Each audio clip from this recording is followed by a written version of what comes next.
फूल ले लो। मैं अनिमा आदि सिद्धिमयी किरणों से आवृत भवानी का ध्यान करता हूँ। उनके शरीर का रंग लाल है, नेत्रों में करुणा लहरा रही है तथा हाथों में पास अंकुश, बाण और धनुष शोभा पाते हैं। ऋषि कहते हैं, चंड और मुंड नामक दैत्यों के मारे जाने तथा बहुत सी सेना का संहार हो जाने पर दैत्यों के राजा प्रतापी शुंभ के मन में बड़ा क्रोध हुआ और उसने दैत्यों की संपूर्ण सेना को युद्ध के लिए कूच करने की आज्ञा दी। वह बोला, आज उदायुध नाम की 86 दैत्य सेनापति अपनी सेनाओं के साथ युद्ध के लिए प्रस्थान करें। कंबू नाम वाले दैत्यों के 84 सेनानायक अपनी वाहिनी से घिरे हुए यात्रा करें। 50 कोटि वीर्य कुल के और 100 धूम्र कुल के असुर सेनापति मेरी आज्ञा से सेना सहित कूच करे। कालक, दोहार्य, मौर्य और कालकेय असुर भी युद्ध के लिए तैयार हो मेरी आज्ञा से तुरंत प्रस्थान करे। भयानक शासन करने वाले असुर राज्य शुंभ इसी प्रकार आज्ञा दे सहस्त्रों बड़ी बड़ी सेनाओं के साथ युद्ध के लिए प्रस्थान हुआ। उसकी अत्यंत भयंकर सेना आती देख चंडिका ने अपने धनुष की टंकार से पृथ्वी और आकाश के बीच का भाग गुंजा दिया। राजन, तदंतर देवी के सिंह ने भी बड़े बड़े जोर से दहाड़ना आरंभ किया। फिर अंबिका ने घंटे के शब्द से उस ध्वनि को और भी बढ़ा दिया। धनुष की टंकार, सिंह की दहाड़ और घंटे की ध्वनि से संपूर्ण दिशाएं गूंज उठी। उस भयंकर शब्द से काली ने अपने विकराल मुख को और भी बढ़ा लिया तथा इसी प्रकार वे विजयिनी हुई। उस तुमुल नाद को सुनकर दैत्यों की सेना ने चारों ओर से आकर चंडिका देवी, सिंह तथा काली देवी को क्रोधपूर्वक घेर लिया। राजन, इसी बीच में असुरों के विनाश तथा देवताओं के अभ्युदय के लिए ब्रह्मा, शिव, कार्तिकेय, विष्णु तथा इंद्र आदि देवों की शक्तियां जो अत्यंत पराक्रम और बल से संपन्न थी, उनके शरीर से निकलकर उन्हीं के रूप में चंडिका देवी के पास गई। जिस देवता का जैसा रूप, जैसी वेशभूषा और जैसा वाहन, ठीक वैसे ही साधनों से संपन्न हो उसी शक्ति असुरों से युद्ध करने के लिए आई। सबसे पहले हंस युक्त विमान पर बैठी हुई अक्षसूत्र और कमंडलू से सुशोभित ब्रह्मा जी की शक्ति उपस्थित हुई, जिसे ब्रह्मानी कहते हैं। महादेव जी की शक्ति वृषभ पर आरूढ़ हो हाथों में श्रेष्ठ त्रिशूल धारण किए, महानाग का कंकन पहने, मस्तक में चंद्र रेखा से विभूषित हो वहां आ पहुंची। कार्तिकेय जी की शक्ति रूपा जगदम्बिका उन्हीं का रूप धारण किए श्रेष्ठ मयूर पर आरूढ़ हो हाथ में शक्ति लिए दैत्यों से युद्ध करने के लिए आई। इसी प्रकार भगवान विष्णु के शक्ति गरुड़ पर विराजमान हो शंख, चक्र, गदा और शार्द धनुष तथा खड्ग हाथ में लिए वहां आई। अनुपम यज्ञ वाराह का रूप धारण करने वाली श्री हरि की जो शक्ति है, वह भी वाराह शरीर धारण करके वहां उपस्थित हुई। नरसिंही शक्ति भी नृसिंह के समान शरीर धारण करके वहां आई। उसकी गर्दन के बालों के झटके से आकाश के तारे बिखर पड़ते थे। इसी प्रकार इंद्र की शक्ति वज्र हाथ में लिए गजराज ऐरावत पर बैठी आई। उसके भी सहस्त्र नेत्र थे। इंद्र जैसा रूप है वैसा ही उसका भी था। तदंतर उन देव शक्तियों से घिरे हुए महादेव जी ने चंडिका से कहा, मेरी प्रसन्नता के लिए तुम शीघ्र ही इन असुरों का संहार करो। तब देवी के शरीर से अत्यंत भयानक और परम उग्र चंडिका शक्ति प्रकट हुई, जो सैकड़ों गीदड़ियों की भांति आवाज करने वाली थी। उस अपराजिता देवी ने धूमिल जटा वाले महादेव जी से कहा, भगवान, आप शुंभ निशुंभ के पास दूत बनकर जाइए और उन अत्यंत गर्वीले दानव शुंभ एवं निशुंभ दोनों से कहिए कि साथ ही उनके अतिरिक्त भी जो दानव युद्ध के लिए वहां उपस्थित हो, उनको भी यह संदेश दीजिए कि दैत्यों, यदि तुम जीवित रहना चाहते हो तो पाताल को लौट जाओ। इंद्र की त्रिलोकी का राज्य मिल जाए और देवता यज्ञ भाग कर उपभोग करे।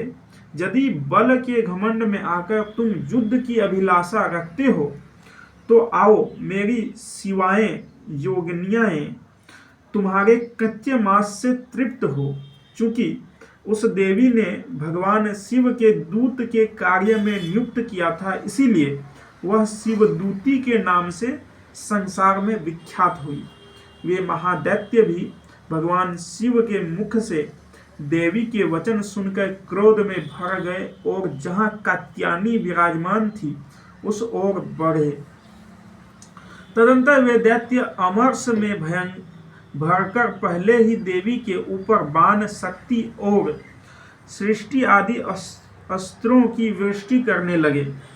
तब देवी ने भी खेल खेल में ही धनुष की टंकार की और उससे छोड़े हुए बड़े बड़े बाण द्वारा दैत्यों के चलाए हुए बाण, शूल, शक्ति और फरसों को काट डाला। फिर काली उनके आगे होकर शत्रुओं को शूल के प्रहार से विदीर्ण करने लगी और खड़वांग से उनका कचूमर निकालती हुई रणभूमि में विचरने लगी। ब्रह्मानी भी जिस ओर दौड़ती उसी ओर अपने कमंडल का जल छिड़ककर शत्रुओं के ओज और पराक्रम को नष्ट कर देती थी। माहेश्वरी ने त्रिशूल से तथा वैष्णवी ने चक्र से और अत्यंत क्रोध में भरी हुई कुमार कार्तिकेय की शक्ति से दैत्यों का संहार आरंभ किया। इंद्र शक्ति के वज्र प्रहार से विदीर्ण हो सैकड़ों दैत्य दानव रक्त की धारा बहाते हुए पृथ्वी पर सो गए। वाराह शक्ति ने कितने को अपनी थुथुन की मार से नष्ट किया। दागों के अग्रभाग से कितने की छाती छेद डाली तथा किने की दैत्यों उनके चक्र की चोट से विदीर्ण होकर गिर पड़े। नारसिंही भी दूसरे महादैत्यों को अपने नखों से विदीर्ण करके खाती और सिंहनाद से दिशाओं एवं आकाश को गुंजाती हुई युद्ध क्षेत्र में विचरने लगी। कितने ही असुर शिवदूती के प्रचंड अट्टहास से अत्यंत भयभीत होकर पृथ्वी पर गिर पड़े और गिरने पर उन्हें शिवदूती ने उस समय अपना ग्रास बना लिया। इस प्रकार क्रोध में भरे हुए मातृगणों का नाना प्रकार के उपायों से बड़े बड़े असुरों का मर्दन करते देख दैत्य सैनिक भाग खड़े हुए। मातृगणों से पीड़ित दैत्यों को युद्ध से भागते देख रक्त बीज नामक महादैत्य क्रोध में भरकर युद्ध के लिए आया। उसके शरीर से जब रक्त की बूंद पृथ्वी पर गिरती तब उसी के समान शक्तिशाली एवं दूसरा महादैत्य पृथ्वी पर पैदा हो जाता।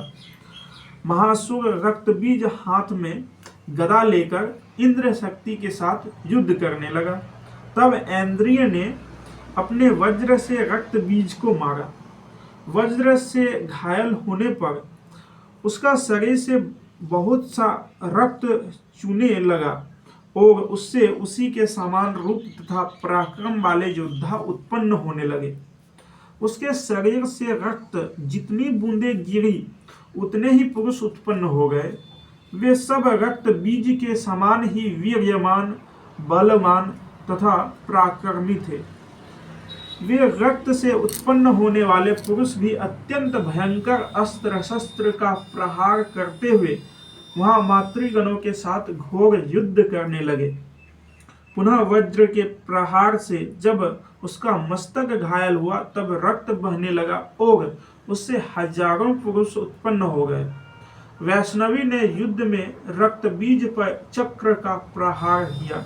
तब इंद्रिय ने उस दैत्य सेनापति को गदा से चोट पहुंचाई। वैष्णवी के चक्र से घायल होने पर उसके शरीर से जो रक्त बहा और उससे जो उसी के बराबर आकार वाले सहस्त्रों महादैत्य प्रकट हुए, उनके द्वारा संपूर्ण जगत व्याप्त हो गया। कौमारी ने शक्ति से, वाराही ने खड्ग से और माहेश्वरी ने त्रिशूल से महादैत्य रक्त बीज को घायल किया। क्रोध में भरे हुए उस महादैत्य रक्त बीज भी गदा से सभी मातृ शक्तियों पर पृथक पृथक प्रहार किया। शक्ति और शूल आदि से अनेक बार घायल होने पर जो उसके शरीर से रक्त की धार पृथ्वी पर गिरी, उससे भी निश्चय ही सैकड़ों असुर उत्पन्न हुए। इस प्रकार उस महादैत्य के रक्त से प्रकट हुए असुरों द्वारा संपूर्ण जगत व्याप्त हो गया। इससे उन देवताओं को बड़ा भय हुआ। देवताओं को उदास देख चंडिका ने काली से शीघ्रता पूर्वक कहा, चामुंडे, तुम अपना मुख और भी फैलाओ तथा मैं सहस्त्रपात से गिरने वाले रक्त बिंदुओं और उनके उत्पन्न होने वाले महादैत्यों को तुम अपने इस उतावले मुख से खा जाओ। इस प्रकार रक्त से उत्पन्न होने वाले महादैत्यों का भक्षण करती हुई तुम रण में विचरती रहो। ऐसा करने से उस दैत्य का सारा रक्त छीन हो जाएगा, जाने पर वह स्वयं भी नष्ट हो जाएगा। उन भयंकर दैत्यों को जब तुम खा जाओगी तब दूसरे नए दैत्य उत्पन्न नहीं हो सकेंगे। काली से यों कहकर चंडिका देवी ने शूल से रक्त बीज को मारा और काली ने अपने मुख में उसका रक्त ले लिया। तब उसने वहां चंडिका पर गदा से प्रहार किया, किंतु उस गदापात ने देवी को तनिक भी वेदन नहीं पहुंचाई। रक्त बीज के घायल शरीर से बहुत सा रक्त गिरा, किंतु जो ही वह गिरा तो ही चामुंडा ने उसे अपने मुख में ले लिया। रक्त गिरने से काली के मुख में जो महादैत्य उत्पन्न हुए, उन्हें भी वह चट कर गई और उसने रक्त बीज का रक्त भी पी लिया। तदंतर देवी ने रक्त बीज को जिसका रक्त चामुंडा ने पी लिया था, वज्र, वान, खड्ग तथा दृष्टि आदि से मार डाला। राजन, इस प्रकार सहस्त्रों के समुदाय से आहत एवं रक्तहीन हुआ महादैत्य रक्त बीज पृथ्वी पर गिर पड़ा। नरेश्वर, इससे देवताओं को अनुपम हर्ष प्राप्ति हुई और मातृगण उन असुरों के रक्तपान के मद से उद्धत सा होकर नृत्य करने लगा। इस प्रकार श्री मार्कंडेय पुराण में सावर्णिक मनवंतर की कथा के अंतर्गत देवी महात्म्य में रक्त बीज नामक 8वां अध्याय संपूर्ण। बोल श्री दुर्गा देवी की जय।